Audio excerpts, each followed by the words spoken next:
AI আসছে সবার চাকরি খাওয়ার জন্য। ভবিষ্যতে এআই রোবটরা কি সত্যিই আমাদের চাকরি খেতে চলেছে?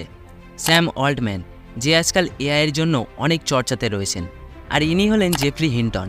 এনাকে সবাই না চিনলেও টেকনোলজির দুনিয়ায় এনাকে গড ফাদার অফ এআই বলা হয়, কারণ 2012 সালে ডক্টর হিন্টন তার দুজন স্টুডেন্টের সাথে এই টেকনোলজি শুরু করেছিল। সোশ্যাল মিডিয়া খুললে দেখা যায় এমন কোনো কাজ নেই যেটা এআই টুল দ্বারা করা সম্ভব না। কিন্তু আপনি কি ভাবতে পারেন এই এআই কতটা ডেডলি ইম্প্যাক্ট আনতে পারে পুরো দেশ দুনিয়া জুড়ে? যখন মেশিন আমাদের থেকে বেশি স্মার্ট হয়ে যাবে, আমাদের থেকে মেশিন এমনিতেই অনেক বেশি হার্ডওয়ার্কিং, কিন্তু এবার আমাদের থেকে বেশি বুদ্ধিমানও হতে চলেছে। আর যদি আমাদের মতোই ফিলিংসও চলে আসে, তখন আমাদের কী হবে ভাবতে পেরেছেন? ইন্ডিয়ার মতো দেশে চাকরির কী হবে ভেবে দেখেছেন? যদি ডিজাইনিং থেকে ম্যানুফ্যাকচারিং আর মার্কেটিংয়ের মতো সব কাজই এআই করে, তাহলে আমাদের দেশে এই যে হিউজ ম্যান পাওয়ার আছে, তারা সবাই কোথায় যাবে? ফিউচারে যার কাছে এআইয়ের নলেজ থাকবে বা যারা এই এআইকে ব্যবহার করতে পারবে, তারাই পুরো পৃথিবী জুড়ে রাজত্ব করবে, আর বাকিদের রাস্তায় ভিক্ষা করা ছাড়া কোনো উপায় থাকবে না। দেখুন, পৃথিবীতে যখনই কোনো টেকনোলজি এসেছে, সেটা কম্পিউটার হোক বা নিউক্লিয়ার ওয়েপন, সেখানে আমরা অর্থাৎ মানুষেরা কাজ করেছি, তারপর সেই টেকনোলজিটি আরও উন্নত হয়েছে। বাট এআইয়ের ক্ষেত্রে এটা সম্পূর্ণই আলাদা। বিকজ এআইকে আমরা বানিয়েছি ঠিকই, বাট এআই এখন নিজেই নিজেকে ডেভেলপ করছে। আর মেশিনের এই সেলফ ডেভেলপ প্রসেসিংকে বলা হয় মেশিন লার্নিং প্রসেসিং। মানে ভেবে দেখুন, আর্টিফিশিয়াল ইন্টেলিজেন্সই এতটাই ইন্টেলিজেন্ট হয়ে গেছে যে সে নিজেই নিজেকে ডেভেলপ করছে। প্রতিদিন নতুন নতুন ক্যাপাবিলিটি অটোমেটিক ইমার্জ হচ্ছে। দিস ইজ এক্সপোনেনশিয়াল গ্রোথ, অর্থাৎ মাচ ফাস্টার দ্যান থট। যতদূর আপনি ভাবতে না পারেন, ঠিক ততটাই স্পিডে এআই গ্রো হচ্ছে। এটাকেই মেশিন লার্নিং বলা হয়, অর্থাৎ মেশিনকে প্রথমে আমরা ট্রেন করি, তারপর মেশিন নিজেই নিজেকে ট্রেন করে। মানে আর্টিফিশিয়াল ইন্টেলিজেন্সকে আমরা যতটা ইউজ করছি, এটা ততটাই উন্নত হয়ে চলেছে। আজকের সময়ে এআইয়ের যারা এক্সপার্টরা আছেন, তারা আজ থেকে 10-20 বছর আগে ভবিষ্যৎবাণী করেছিলেন যে যখন এআই আসবে, তখন সবার প্রথমে যে চাকরিগুলো যাবে সেগুলো হলো ব্লু কলার জব, অর্থাৎ সেই সব মানুষেরা যারা খুবই বেসিক লেভেলের কাজ করে, যেরকম মেকানিক্যালের কাজ, ড্রাইভারের কাজ, লেবারের কাজ। তো সবার প্রথমে রোবট আসবে আর এসব কাজগুলো খেয়ে নেবে। তারপরে যাবে হোয়াইট কলার জব, কারণ এর জন্য একটা আলাদা লেভেলের স্কিলের প্রয়োজন হয়। যেমন ধরুন, আপনি অফিসে বসে প্রোগ্রামিং করছেন বা কোডিং করছেন।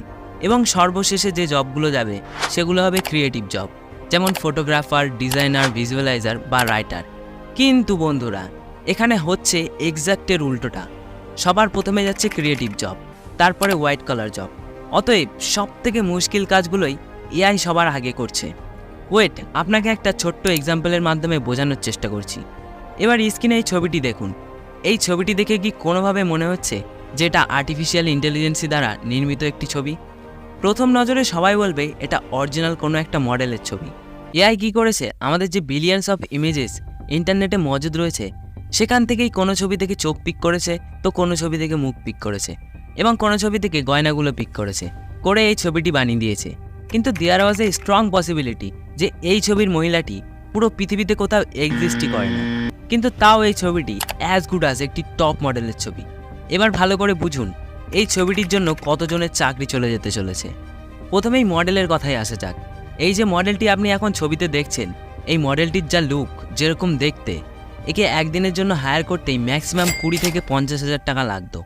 ফটোশ্যুট করার জন্য পুরো একটা সেট বানাতে হতো, যার টোটাল খরচা পড়তো এগেইন 15 থেকে 40,000 টাকা।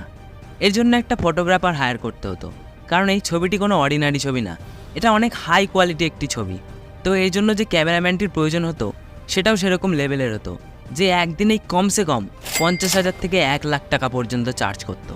এর জন্য একটা মেকআপ আর্টিস্টের প্রয়োজন হতো, যার একদিনের পেমেন্ট 5 থেকে 10,000 টাকা লাগতো। দেন আরও ড্রেস আছে, স্টাইলিং আছে, এডিটিং আছে, আরও ইত্যাদি ইত্যাদি। এবারে এই ছবিটি তোলার জন্য যে এতজন মানুষের প্রয়োজন হচ্ছে, তারা সবাই কোথায় যাবে? কারণ এআই তো এরকম হাজার হাজার ছবি মাত্র কয়েক সেকেন্ডেই বানিয়ে দিচ্ছে, তাও আবার কোনো রকমের পেমেন্ট ছাড়াই, মানে একদম ফ্রিতে। এবার ধরুন আপনার একটা সোনার দোকান, বা আপনি একজন বিশাল বড় সোনার ব্যবসায়ী। তো আপনি বিজ্ঞাপনের জন্য এরকম একটা ছবি বানাতে চান, তখন আপনি কোনটা চয়েস করবেন? বেশি খরচের এই লম্বা প্রসেসিংকে, নাকি কম খরচের আর স্বল্প সময়ের এই ইজি প্রসেসিংকে? অবভিয়াসলি আপনি এআইকে চুজ করবেন। আর আপনি যখন এআইকে চুজ করবেন, তখন অটোমেটিক এতগুলো মানুষের কাজ চলে যাবে।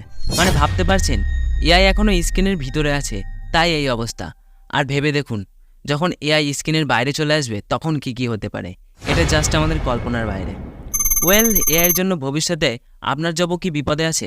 কমেন্ট করে জানাতে ভুলবেন না। ভিডিওটি ভালো লাগলে অবশ্যই একটি লাইক করবেন, আর এরকমই ইন্টারেস্টিং ভিডিও দেখার জন্য মিস্টার রাজ নলেজ চ্যানেলটি অবশ্যই সাবস্ক্রাইব করে নোটিফিকেশান বেলটি অন করে দেবেন, যাতে আমার ভিডিও আপনি সবার আগে দেখতে পারেন। সো হে বন্ধুরা, দেখা হচ্ছে পরবর্তী ভিডিওতে। ততক্ষণের জন্য টেক কেয়ার অফ ইউ।